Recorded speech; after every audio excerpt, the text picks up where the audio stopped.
گلگت بلتستان اور آزاد کشمیر. تو کیوں ہم اپنی دو گورنمنٹس کو گرانا چاہتے ہیں؟ کون سی پاکستان کے اندر حکومت آئی ہے جو کہ اپنی گورنمنٹس کو ڈیزالو کرنا چاہتی ہے؟ یہ کیوں کر رہے ہیں ہم؟ کیا یہ ہم اپنی ذات کے لیے کر رہے ہیں؟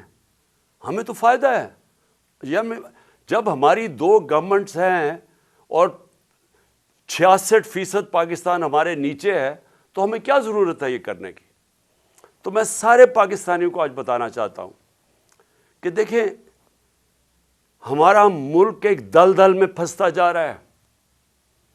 میں ہر اس پاکستانی سے آج بات کر رہا ہوں جس نے اپنے پیسے ڈالرز باہر بھجوائے نہیں ہوئے، جس کے باہر بڑے بڑے محلات اور بینک اکاؤنٹس نہیں ہیں، جس نے یہاں سے منی لانڈرنگ کر کے پیسہ باہر نہیں بھجوایا. میں اس پاکستانی سے بات کر رہا ہوں جس کا جینا مرنا پاکستان میں ہے، جس نے پاکستان کے ساتھ اوپر جانا ہے اور پاکستان کے ساتھ ہی نیچے آنا ہے.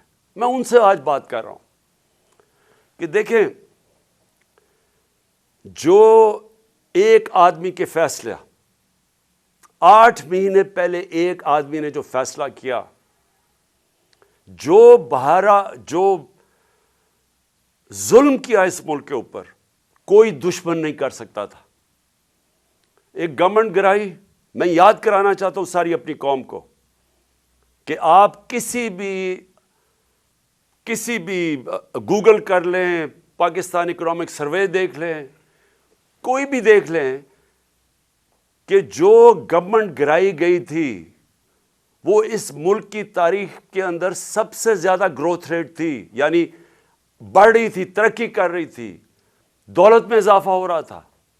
5.6% اور 6% تیسرے سال 5.7 اور چوتھے سال 6%. یہ سوائے مارشل لاز کے زمانے میں جب کہ امریکی ڈالر آ رہا تھا کیونکہ ہم ان کے حمایتی تھے، کبھی اس طرح کی ملک ترقی نہیں کر رہا تھا جس گورنمنٹ کو گرایا ایک آدمی نے. اور اس نے جو فیصلہ کیا، آج یہ قوم 8 مہینے کے بعد ہم آج ادھر کھڑے ہیں جدھر آپ کسی شعبے سے، طبقے سے پوچھ لیں، بزنس مین سے پوچھ لیں، تاجروں سے پوچھ لیں، ایکسپورٹر سے پوچھ لیں، کسانوں سے پوچھ لیں، مزدوروں سے پوچھیں، تنخواہ دار لوگوں سے پوچھ لیں، کوئی پاکستان کا طبقہ، ریل اسٹیٹ والا پوچھ لیں کہ کدھر پاکستان کھڑا تھا 8 مہینے پہلے اور کس اندھیرے کے اندر آج پاکستان جا رہا ہے. اور ہم کیوں اپنی گورنمنٹ کا سوچ رہے ہیں گرانے کا، اور کیوں ہم یہ ڈیزالو کرنے کا ہم نے کیوں فیصلہ کیا؟ کیونکہ ہمیں خوف ہے کہ اگر اس ملک میں جلدی الیکشن نہ کروائے گئے، یہ ملک جس تیزی سے تباہی کی طرف جا رہا ہے سب کے ہاتھ سے نکل جائے گا. میں آج اپنے سارے اداروں سے بات کر رہا ہوں، اپنی عدلیہ سے، اپنی ملٹری اسٹیبلشمنٹ سے، اپنے بیوروکریٹ سے، میں ہر طبقے سے آج بات کر رہا ہوں کہ یہ عمران خان کی جنگ نہیں ہے، یہ ہم سب کی جنگ ہے. ہاں، میں ان کی جنگ نہیں ہے جن کے پیسے باہر پڑے ہوئے ہیں، جن کی دولت باہر پڑی ہے، جو آتے ہیں پاکستان میں ڈیل کرتے ہیں، این آر او کرتے ہیں، پاکستان آ جاتے ہیں اور یہاں سے جب لوٹ مار ہو جائے اور پکڑنے کی کوئی حساب کوئی پوچھتا تھا، کوئی احتساب ہوتا تو باہر بھاگ جاتے ہیں اور پھر ڈیل کر کے واپس آ جاتے ہیں. ان کے علاوہ میں باقی پاکستانیوں سے آج بات کر رہا ہوں. دیکھیں ہم نے بڑے مشکل 8 مہینے گزارے ہیں.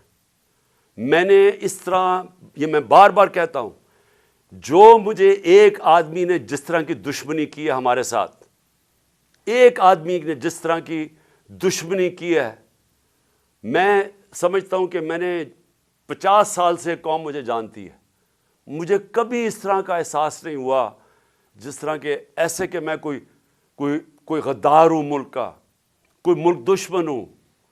اس طرح کی ہمارے پر اور میری پارٹی کہ ہمارا قصور کیا تھا؟ ہمارا قصور یہ تھا کہ ہمیں ہٹا کے جو چوروں کا ٹولہ ہمارے اوپر مسلط کیا گیا وہ ہم قبول نہیں کر رہے تھے اور وہ یہ قوم قبول نہیں کر رہی تھی. واضح ہو گیا کہ قوم ساری آ کے ہمارے ساتھ کھڑی ہو گئی. ہمیں جو برا بھلا بھی کہتے تھے جب انہوں نے ان چوروں کو دیکھا وہ قوم ہمارے ساتھ آگے کھڑی ہو گئی، اور اس آدمی کو نظر آ رہا تھا کہ قوم ادھر آ کے کھڑی ہو گئی ہے، الیکشن بائی الیکشن میں نظر آ رہا تھا، جلسوں میں نظر آ رہا تھا۔ جب کبھی پاکستان کی قوم اس طرح خود نہیں سڑکوں پہ نکلی جو اس باری ان 8 مہینے میں نکلی ہے، اور بار بار نکلتی گئی، ایک پیغام دے رہی تھی، ساری قوم ایک پیغام دے رہی تھی کہ ہم ان چوروں کے ٹولے کو ہم نہیں قبول کرتے، یہ امپورٹڈ حکومت نامنظور ہے، ساری قوم پیغام دے رہی تھی۔ اور قوم یہ بھی کہہ رہی تھی کہ دیکھیں ایک ہی طریقہ اس میں سے نکلنے کا، الیکشنز کرواؤ۔ سروے کے مطابق 70% پاکستانیوں نے آج 70% پاکستانی کہتے ہیں کہ ملک کا مسائل کا حل الیکشنز ہے، صاف اور شفاف الیکشنز۔ لیکن ایک آدمی، اور وہ کون تھا جس کو ارشد شریف شہید کہتا تھا، وہ کون تھا؟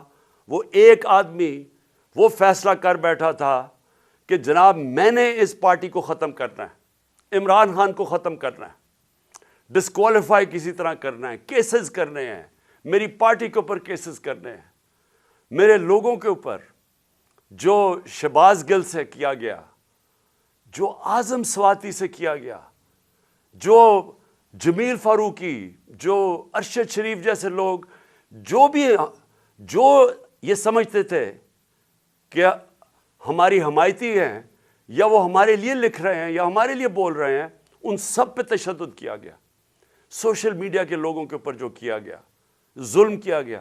اور پھر مجھے آخر میں پلان